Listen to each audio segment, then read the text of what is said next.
આ નવાબ માટે એક ચોંકાવનારી વાત એ છે કે એનો જે કૂતરા પ્રત્યેનો પ્રેમ છે એ એટલો ગજબનો છે કે જ્યારે એણે પાકિસ્તાન ભાગવાનો સમય આવ્યો ત્યારે એ વિમાનમાં પાકિસ્તાન જઈ રહ્યો હતો અને તે વખતે એવી ખબર પડી કે એમની જે બેગમ છે એ એમની દીકરીને લેવા માટે મહેલમાં રહી ગઈ છે.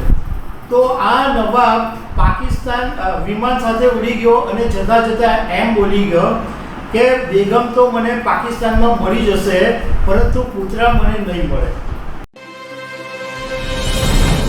નમસ્કાર દર્શક મિત્રો, આજે હું તમારી સાથે જૂનાગઢના એક નવાબની એવી સ્ટોરી શેર કરવાનો છું કે જે કદાચ તમે નહીં સાંભળી હોય. અને આ વાત અત્યારે અમે એટલા માટે કહી રહ્યા છે કે પાકિસ્તાને ફરી એક વખત જૂનાગઢનો રાગ આલાપ્યો છે અને જૂનાગઢને ભારતે ગેરકાયદેસર કબજો કર્યો છે એવો આરોપ લગાવ્યો છે.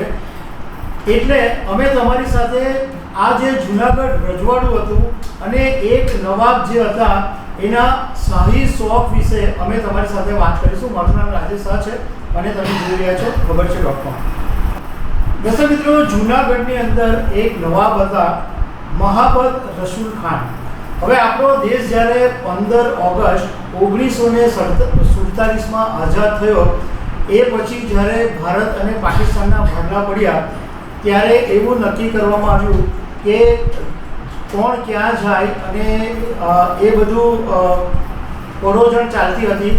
તે વખતે સૌથી મોટી જે પડકાર હતો એ દેશની અંદર નાના મોટા મળીને લગભગ 565 જેટલા રજવાડાઓ હતા અને એને ભારતની અંદર વિલય કરવાનો મોટો પડકાર હતો.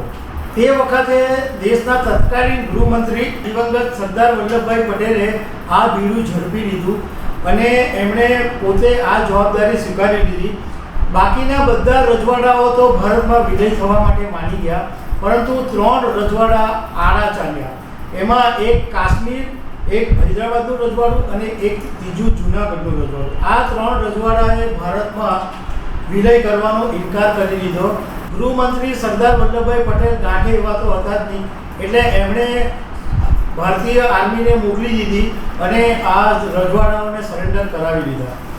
તે વખતે આ જે નવાબ મહાબત રસૂલ ખાન હતો એણે ખબર પડી ગઈ તો એ પાકિસ્તાન ભાગી ગયો. એને તે વખતે એમ લાગતું હતું કે ભારતમાં રહેવા કરતાં પાકિસ્તાન વધારે છે, પરંતુ એ ગયા પછી એની હાલત એટલી બધી ખરાબ થઈ ગઈ કે નહીં ઘરના નહીં ઘાટના જેવો એનો હાલ થઈ ગયો હતો. ત્યાં આગળ એને ખાવાના ફાફા પડી ગયા હતા, કારણ કે પાકિસ્તાનને ખબર પડી ગઈ હતી કે આ નવાબ એમના માટે કોઈ કામના નથી. એ પછી તો એ નવાબનું અવસાન થયું, પરંતુ એમના જે વંશજો છે એ હજુ પણ પાકિસ્તાનમાં છે અને પાકિસ્તાનમાં રહેવાનો વસવસો કરે છે. આ મોહમ્મદ રસૂલ ખાનના જે વંશજોએ તાજેતરમાં પાકિસ્તાનના એક ઇન્ટરવ્યૂની અંદર એવું કીધું કે અમને બહુ જ મોટી ભૂલ કરી અમારા વારસોએ કે અમે પાકિસ્તાન આવ્યા, અમે ભારત છોડવાની ખરેખર મોટી ભૂલ કરી છે.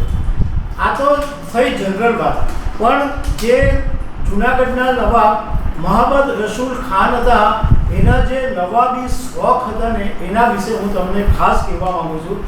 આ એક એવા નવાબ હતા કે એમને કૂતરાનો એટલો જબરજસ્ત અને ગાંડો શોખ હતો કે એમણે 800 કૂતરા પાળેલા. જસ્ટ ઇમેજિન કે 1-2 કૂતરા નહીં, 800 કૂતરા. અને આ કૂતરા જે ડોગ હતા એને પાળવા માટે આ નવાબે બધા જ ડોગ માટે અલગ અલગ ઘર બનાવેલા અને એ ઘરની અંદર બધી જ ફેસિલિટી, લાઇટ બી, ટેલિફોન બી, ગાદી, બધું આ કૂતરાઓને માટે આખી અલગ વ્યવસ્થા કરવામાં આવેલી.